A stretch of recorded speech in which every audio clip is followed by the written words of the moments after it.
Hi guys, it's Ben Heath, and in this video I think it's important that we have a quick chat around Google Ad keywords because I think for a lot of people they are not what they seem. What? What the f? So if we think about people's Google Ads journey, they first start advertising on the platform, they get their campaign set up, they enter in their keywords and assume that the keywords that they're entering will correspond to the search terms that cause their ads to be shown. And then perhaps they take a look at the search terms report, or perhaps they're just sort of searching around. They get a feel for the fact that that's not necessarily the case. And you see that there are many other searches that are causing your ads to be shown that are sometimes not that related to your keywords, or they are related, but not as much as you would like. And then perhaps they get educated further and they realize that that's because of keyword match types. They were entering in broad keywords without realizing it, because if you don't put any modifiers around a keyword, it goes in as broad.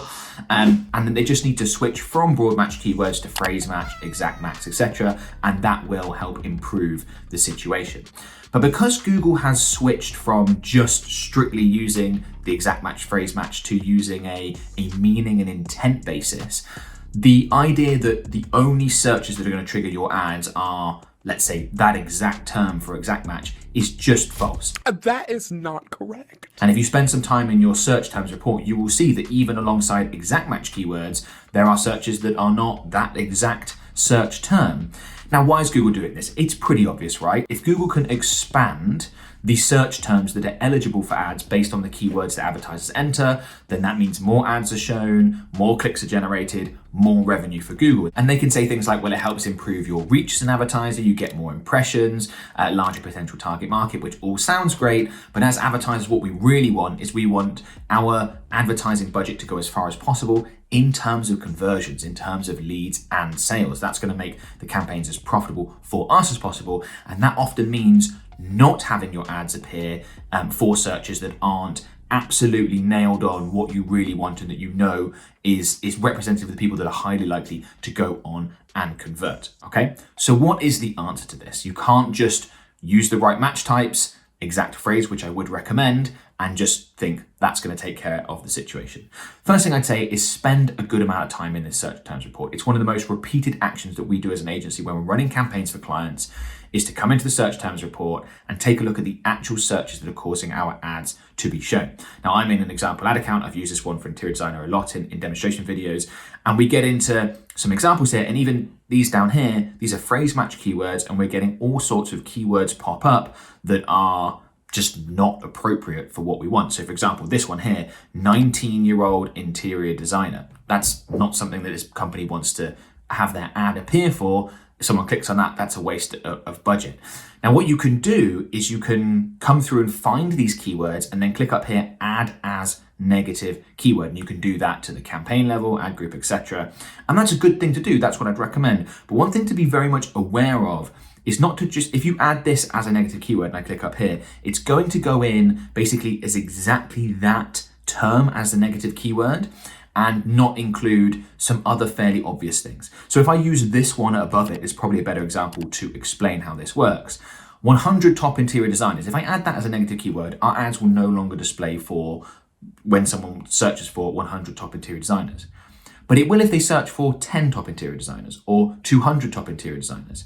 Whereas if instead we jumped over here and brought up our negative keyword list and just entered in the word top, that may not be something you want to do. In this scenario, I think it's a good idea. I think it's worth it because if people are searching for top, they're probably looking for something like 100 top interior designers, 10 top interior, they're looking for a list. It's not necessarily someone looking to hire a top interior designer, that we can go ahead and enter that in.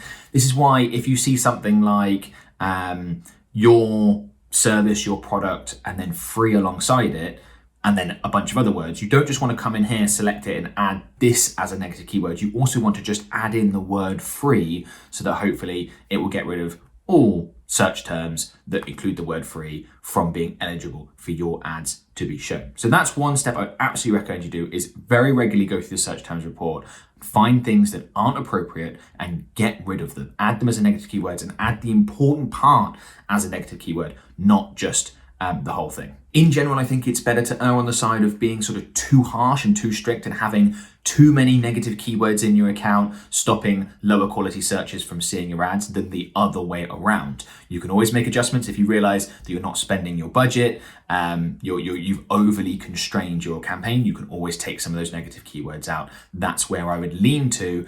Often you'll find that your budget will still be spent for a lot of advertisers. That's going to be the case. The other major fix is to use longer tail keywords in your Google ad campaigns. Keywords that are perhaps more representative of someone who's in a buying position. They've gone through their initial research phase and now they're actually ready to purchase.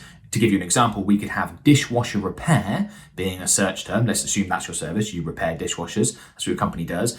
Dishwasher repair might seem like a great search term, and it's certainly one to test, but dishwasher repair service near me is a much better keyword to target. It has much more buyer intent. Now, there's obviously going to be less volume for longer tail keywords, so you're going to want to be adding more of those into your ad groups, into your campaigns, in order to have the effect that you're looking for.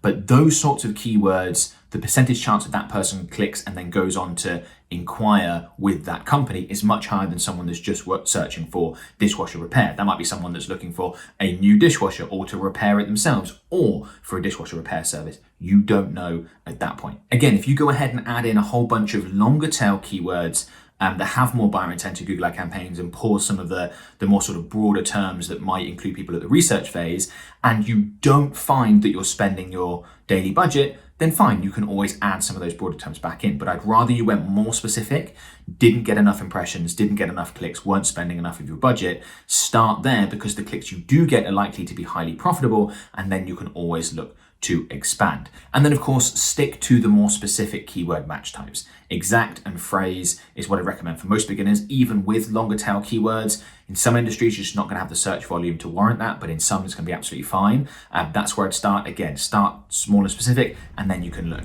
to expand. Okay, so I've got another Google Ads tip that I think you're going to find very interesting. Before I do that, I just want to quickly mention about our done-for-you Google Ads services. There's a link in the video description below. You can click on that, go through and book a call with one of my team members. If you're interested in finding out more about our service, how we might be able to help, we do have a 3K per month minimum budget requirement. So if you meet that, go ahead and book a call and hopefully we get a chance to work together. Okay, so this Google Ads keyword issue where the keywords don't quite appear to be what they seem is a real problem, and particularly one that catches out a lot of Google advertising beginners. You now know what the problem is and a couple of potential solutions. So I strongly recommend you jump on this, spend some time in your search terms report and really get this right. It can make a massive difference to your campaigns.